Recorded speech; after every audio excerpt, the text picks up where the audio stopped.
Hi, everyone. Welcome to our second video in this little chat series between Beck and I. As Beck mentioned last time, we're both NLP coaches. We work together, we collaborate together, and we love to bring little nuggets of wisdom to our clients and our viewers. And we thought we'll just create this series where we can share with you the stuff that we speak about and we talk about, and also some of the challenges that our clients are actually facing in real life. So it's not just us giving you our take on things because we've studied certain things, but we really wanted to also share some real life challenges and how our clients are navigating those challenges and the kind of stuff that we coach them on. So today, we are going to speak to you all a little bit about embodied self-love and self-worth. Yeah. And yeah, thanks so much for that introduction, Parul. And I think I love to share how we actually come across this topic. And you're absolutely right. We talk about, confidentially, we talk about the types of things that our clients have been encountering. But this topic idea actually stemmed from a conversation we had as soon as we logged on this morning. And, Parul simply said, "Oh, you look great today. I really love your earrings." And of course, we went down a rabbit hole of how we both work from home. And, it's nice to still make an effort. You can get into that slippery slope of wearing your gym gear every day, or just wearing jeans and a t-shirt, and, not even putting some makeup on or doing your hair or wearing some nice earrings. So that's kind of where this even stemmed from, isn't it, Parul? Yeah, totally. Exactly. And I love how organic this was because I literally came prepared for this talk to talk about 7 filters of our mind, which we will bring to you guys a little bit later as well, maybe next week or the week after. But then when Beck jumped on the call, it was such an organic flow of this conversation on wanting to dress up or, like still wanting to feel good, even though our lives look very different now and our work schedule looks very different now. And we both just started talking about how we used to love dressing up for work, how we love shopping and just doing makeup and basically, like just dressing up every day, which used to be like the feel good factor for both of us when we used to go to office. Mm. But things have shifted now. So then came a very obvious little segue of doing it for ourselves still, and doing it simply because it makes us feel good, not because there's an element of external validation attached from people complimenting us or wanting to look good or wanting to wear heels and, just walking into a corporate space because everyone else looks good, but more just because it makes us feel good to put in the effort, to dress up, to play with colors, to play with clothes, textures, all of those things. Yeah. And that's been something that's, and anybody who knows me and has worked with me knows that I've always loved to wear nice clothes, accessories and things to work. And it's got very little, if anything, to do with that validation from anybody else. When I make an effort to look after myself, whether it's what I wear, how my face or my hair looks, or whether it's what I eat or the exercise that I'm doing, it makes me feel good because I'm doing something for myself. It really does come back to that self-love. And as I've said in a blog that I've written before, self-love isn't all about pedicures and manicures and massage and things like that. It's about doing things that make you feel good. And I think by putting on a nice outfit, by making sure that I look presentable, whatever that is to me, it's I'm showing respect to myself. Yes. And to what I'm doing, and also showing respect to the people that I'm catching up with, even if it's over Zoom. I've actually taken the time, I've made the effort to show that I respect them and I respect their time. That's purely my interpretation. I know that not everybody else feels that same way, and that's okay. It's whatever works for each one of us. Totally. Yeah. And I agree with everything that you've said there, Beck, because when you think about embodied self-love as a term, like embodying something means really applying it to yourself, really making that a part of how you show up. So not just understanding a concept intellectually, but taking practical steps to really feel into it. And self-love can be so easily misconstrued. So like you just said, right, that it's not just about taking yourself to a spa or a massage or even like a shopping spree. Self-love is really just honoring how you feel and being okay with that, with or without anyone else's validation or support. So if we're talking about dressing up, right, like just to build on that example, it could simply also be dressing up because or wearing something that you will feel good in. Like that's it. There is no, like shiny other statement and definition to it, but simply just honoring that you want to wear something that makes you feel cozy, comfortable, pretty, beautiful, and being happy with that. Because ultimately the goal is to feel good. The goal is to feel happy. So when you start to give yourself that recognition, when you start to give yourself that permission, you're not looking for it from outside anyway. Yeah, absolutely. And I acknowledge that there's people that work in certain roles where, they're not wearing corporate clothes or, pretty clothes. They might have a uniform that they have to wear, or they might be required to wear, sturdy shoes, for example, or, they're not allowed to wear dangly earrings or something like that. So fully acknowledging that. But there are still things that we do, because I know that sometimes we can get into that habit of, simply wearing the uniform and doing nothing else because we think, well, we're wearing a uniform, what's the point? So, we pull our hair back, we don't bother putting any makeup on, we don't put any jewelry on or anything like that. And again, if that's what you want, if that's how you're comfortable, then that's fine. That's great. Go ahead. We're talking to those women perhaps who like to, they feel more feminine perhaps when they incorporate some of these things. But, you can still do that, even if your uniform is to wear, say, jeans and a polo neck t-shirt and boots. Start by finding a cute little pair of studs that you like. You don't have to wear a full face of makeup with foundation and mascara. Perhaps start with a tinted moisturizer and some lip gloss. Get your eyelashes tinted so that you don't have to wear mascara every day, and they just make your eyes pop a little bit. Get your nails done.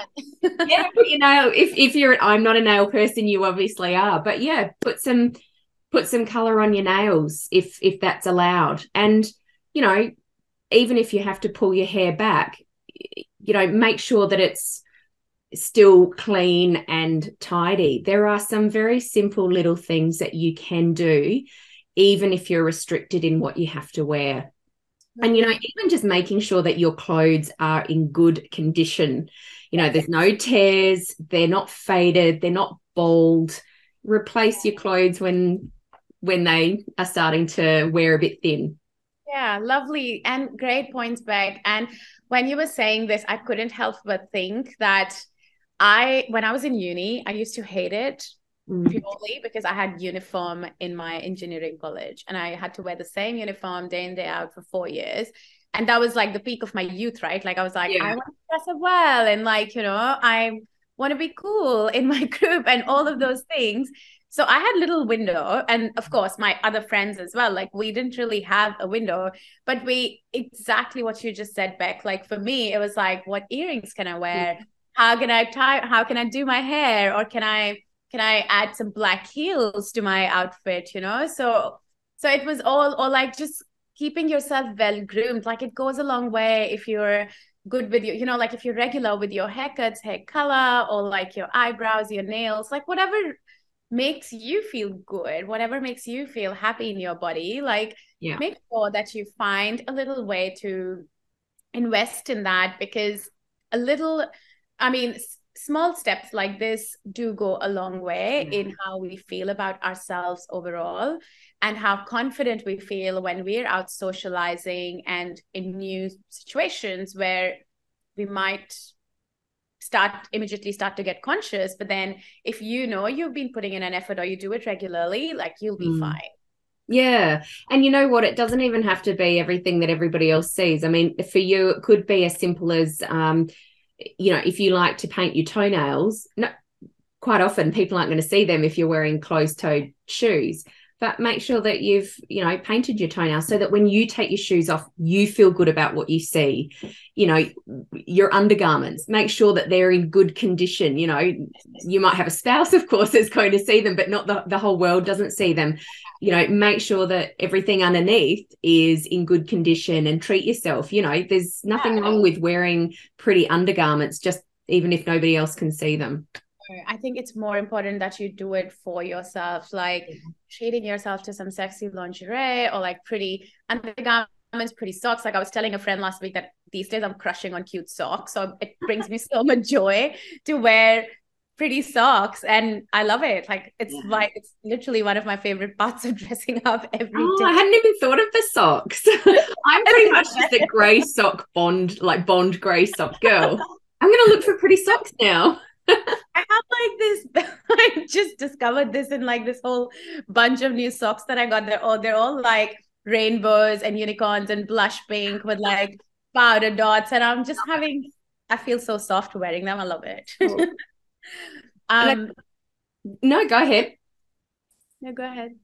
I was going to say, I think important to sort of chime in here and say, I know that we've just gone down this path of talking about clothes and makeup and jewelry and things like this, but it's not just related to how we look and the things that we wear. It's also, when we're talking about this embodied self-love and self-worth, of course, we're also talking about acknowledging what our body is telling us. We know that we're getting toward the end of the year. Everybody's exhausted. We're both tired. I was just telling Parul that, yesterday I had things that I needed to do. I'm seeing my accountant on Thursday and I had things that had to be done before I see her. But I was so tired that I napped on the couch for 2 hours. And part of me was like, Beck, you really need to get up because you do need to do this stuff. But the other part of me was like, do you know what? I'm not going to be functioning at full capacity if I get up now. It is Sunday, after all. It was Sunday. And, this is happening more and more. I am feeling more and more tired as we're sort of limping toward the end of the year. It's been a massive year for me. But, just actually acknowledging that that's what my body's telling me at the moment. And it's all very good to, make sure that we get up in the morning and we're not sort of saying to ourselves, oh, I'm tired, I'm exhausted, because of course, the more that we say that, knowing the importance of language, if you watched last week's video, the language that we use is super important because it will have an impact on how we feel. But at the end of the day, if you are tired, if you are exhausted, you need to acknowledge that, and perhaps it's time to slow down or take a break or have a nap. So It's not just about how we look. No, of course not. And you bring great points. Thank you for that. No, of course not. That was just an example that we were using just because that's how our conversation started. But overall, it's about giving yourself the permission to feel good, to rest, to slow down, to stop. And this is where, so I think this has nicely divided our talk into embodied self-worth and self-love and now self-worth, because we started with self-love, and I feel like a natural extension of that is embodied self-worth. So when we understand that we are more than the work that we do, the recognition that we get from our partners or the person that we're dating or how we are looking, these are all just labels and ways in which we are conditioned to define ourselves. Like often you notice that if you're sitting in a group of friends and everyone's talking about their work and their accomplishments, like there'll be a part of you which will either want to shrink and, play small because you don't feel good enough. And you're like, oh, I don't work for that big brand, or I don't have that big title. Or you would also want to be a part of that and chime in with your accomplishments and your title and what's happening in your job, right? So having an awareness of dynamics and thought processes like these means that there's a part of you which is basing your self-worth on what you do, or similarly, if you are with someone or if you are single and, that is impacting your self-esteem in some way, having awareness or bringing your awareness to those kind of thoughts, which are making you define yourself and feel good or not so good about yourself because of these external factors, helps you step more into your embodied self-worth, knowing that you are allowed to stop, slow down, rest, feel good, and love yourself, even without achieving these things. Because you are good enough as it is. You are good enough and whole and amazing in your full expression and essence without these external factors. Yeah, some great points there, Parul. I love that I think we're all encouraged to achieve all the time, aren't we? And it goes back to that conversation we've had so many times about instant gratification and instant rewards. And if something doesn't happen right now, yeah, we don't want to put the time and effort in. We've lost a lot of patience and being able to wait. And so, we do think often if we're not doing something all the time, or we're not achieving something all the time, or working toward achieving something all the time, then something's not right with the world. Maybe we're going to be perceived as lazy or having no drive or no ambition or something like that. And we're conditioned to believe that that's wrong. Yeah. Yeah. But, this waiting period could just be that rest and recharge that we need. Yes. Totally. Yeah. To be able to take us to the next thing. I think this happens when we might even be looking for the next thing. Often when we've been through a really big life-changing event, there's some people who take longer than others to move forward. But when we are these results-driven people, we're like, okay, well, I'm done with that. What's next? But it is okay to just slow down or even stop for a moment and live in that particular moment. It's not about wallowing. It's just about, closing that book and taking your time to get the next book off the shelf and start the next chapter. Totally. And another thing, I really just want to build up on this a little bit because I love talking about this topic and being in this space of, for a moment, disconnecting from this constant need to do and be on the go and achieve and succeed. And I've also noticed that, some people, like some of my friends, like they take so much pride in the fact that they are working on weekends or, that they're traveling a lot and they're busy. And it's not like this is no one's fault. It's just like it just becomes an unconscious way of us being and then feeling good about the fact that we are busy. But what happens is that for us, just the way we are made as humans, like scientifically, spiritually, emotionally, what happens is that we need to be able to take those gaps in our life, those phases where we aren't constantly on the go. Because if our brain does not have the space for things to drop in, it's like the creativity flow, right? So you meet any creative and speak to them, like they're not constantly writing songs, they're not constantly making art. They get these creative bursts, which is when they create, which is when they do the thing. But then they let themselves drop in that space where things are dropping in, inspiration is hitting them, and they're letting their mind wander so it can go and collect ideas and it can go and marinate things that are happening and things that they're learning and that are sinking in. So same way, all of us need to be able to take those little breaks without guilt. Let ourselves relax, let ourselves play, because as adults, we don't let ourselves enjoy. We just we feel like we have to earn joy, we have to earn relaxation, but not really. We don't have to be constantly fixing our house if our job is fine.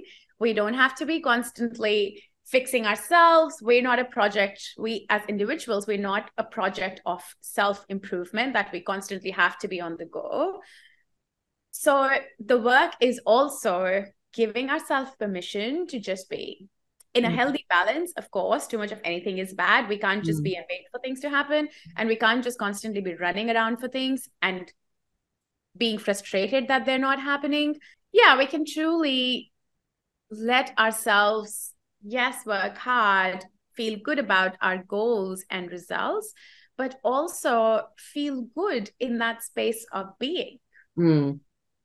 Yeah, some awesome awesome points there, Parul. I especially love when you said we don't have to earn joy.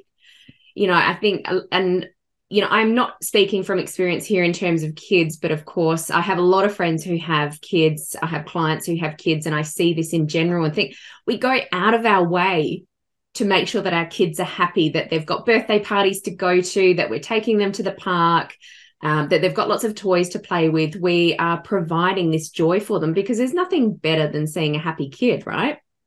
But and I think we do things for ourselves, like we were talking about earlier. We put on nice earrings, we buy a new dress. Like that is one way of creating joy for ourselves. But yeah, I think we do often put a caveat around that, don't we? I can't buy that new dress unless I've achieved this.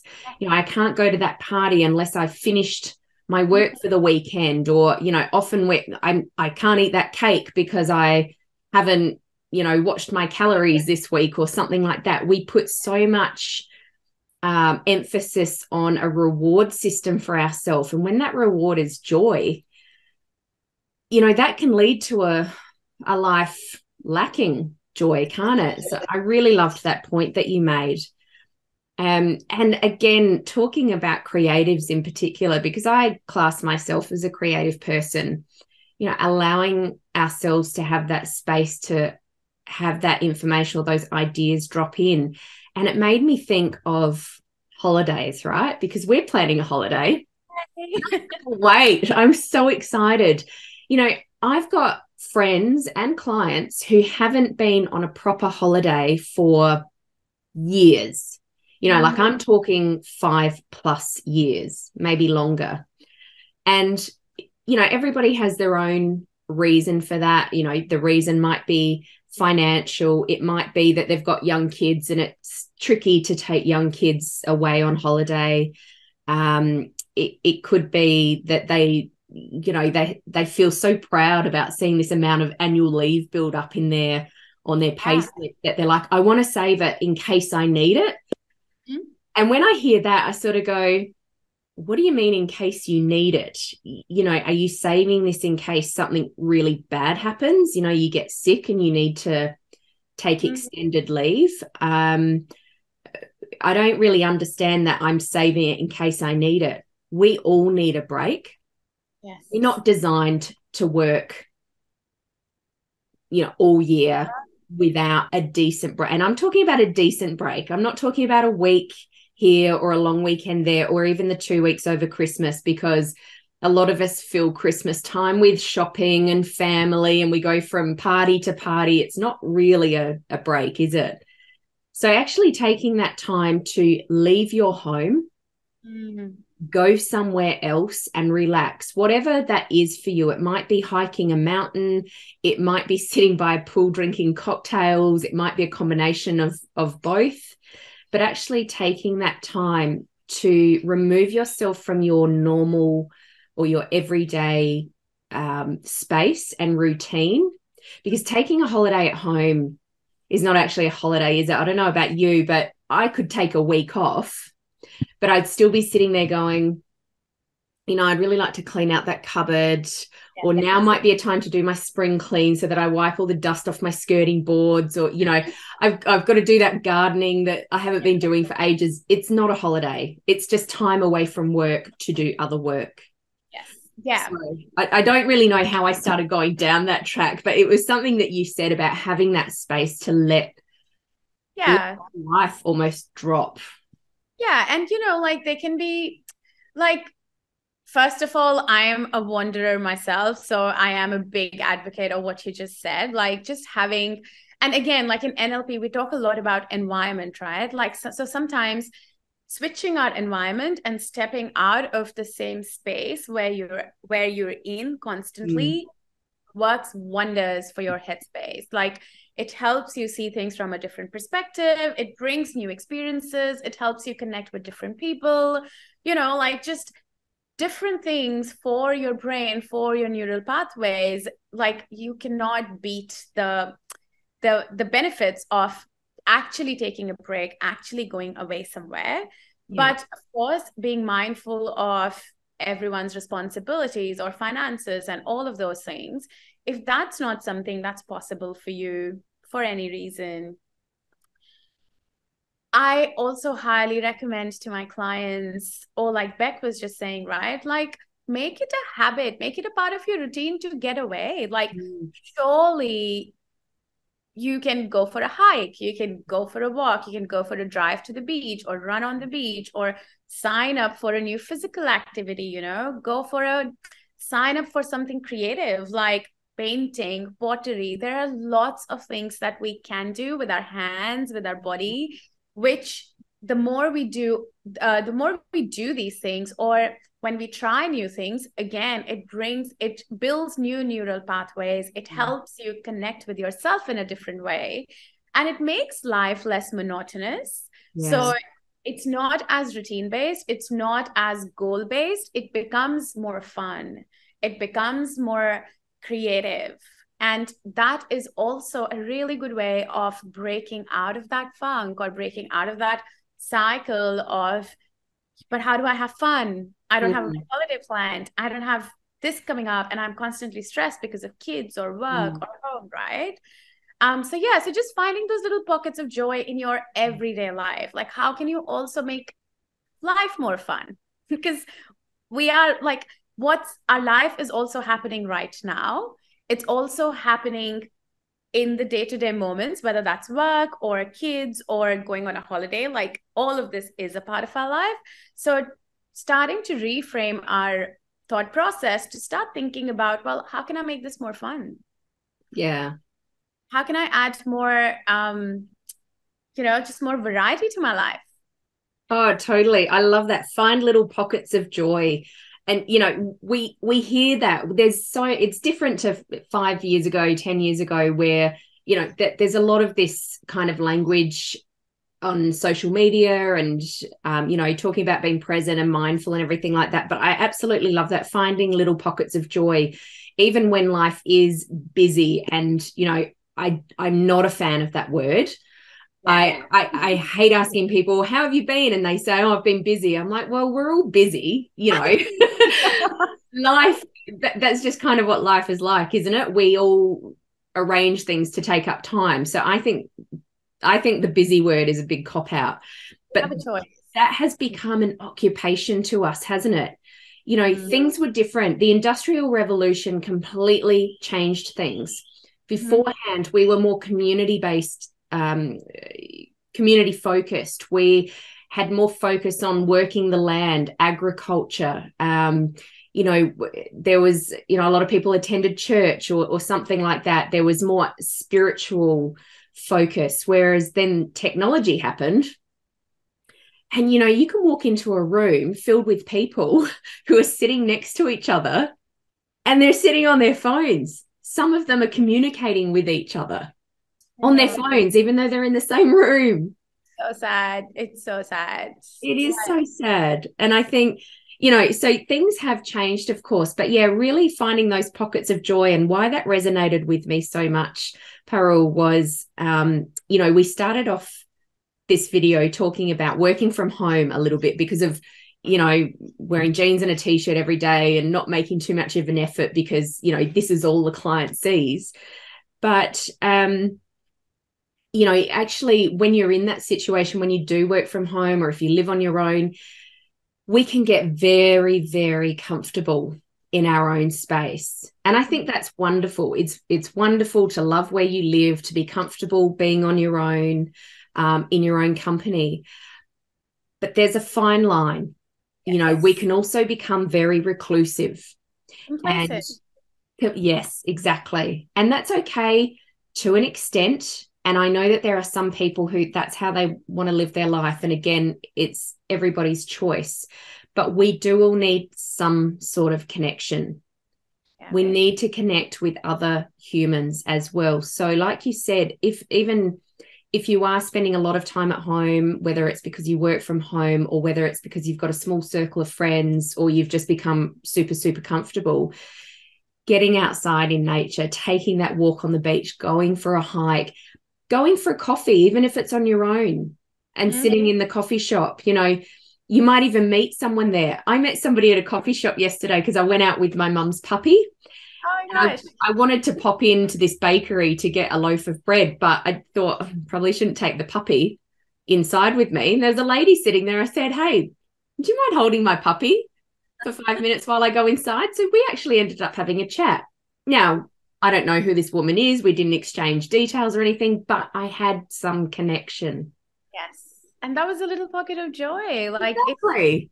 And I gave her a pocket of joy as well because she's like, oh my goodness, a puppy. Yes, exactly. And, I think I just want to say that sometimes we complicate these things for ourselves and we wait for, and again, coming back to the topic of achieving and goals and ambition and everything, like, of course, it's amazing to have goals, amazing to have direction, and we need to have that to anchor us on a path, yes. But at the same time, like, if we're just going to be waiting for like 2 years to be happy when, for example, my business reaches this milestone, or when I get married, like on this day, I feel like kids grow up. Yep. Yeah, like I feel like having those milestones and just basing our happiness on those big things and then forgetting life that's happening now is like, that's the mistake we make, because we think that we need to get somewhere to be able to be happy, to be able to feel good about ourselves, so other people will also feel good about us, right? Yeah. But then if we can start to develop a life or cultivate a sense of being happy in the now, finding that joy now, being okay with the parts of ourselves that we might be judging, that we might be rejecting, and learning to bring it all into ourselves every day, moment to moment, that is what really lifts the quality of our life. Yeah. And we would love to leave you guys today with that message, because I think we covered a lot of little concepts in today's video, starting from self-love, self-worth, finding joy, being present, creating joy in your everyday life, and giving yourself permission to be able to make the most of whatever situation you're in right now. Yeah. So Absolutely. yeah, unless, like, Beck, do you have anything that you would love to say before I think you've covered everything off, wrapping that up. There's some really great little nuggets there, and we'd love to know, if you've got any comments or feedback on what we've been talking about and how you find these little pockets of joy in your life, or even if you're having trouble, with anything that we've talked about and need ideas for how do I go about this in my particular situation. We'd love to hear from you. Perfect. Yes, exactly. Send us all your comments, questions, ideas, anything. And also, if you want us to talk about anything else in the future, you want to hear our thoughts, like, we would be so happy to connect or jump on this series and create a video for you. So do stay in touch, let us know, and we will see you guys next week. Thank you. Bye. Bye. Thanks, Beck.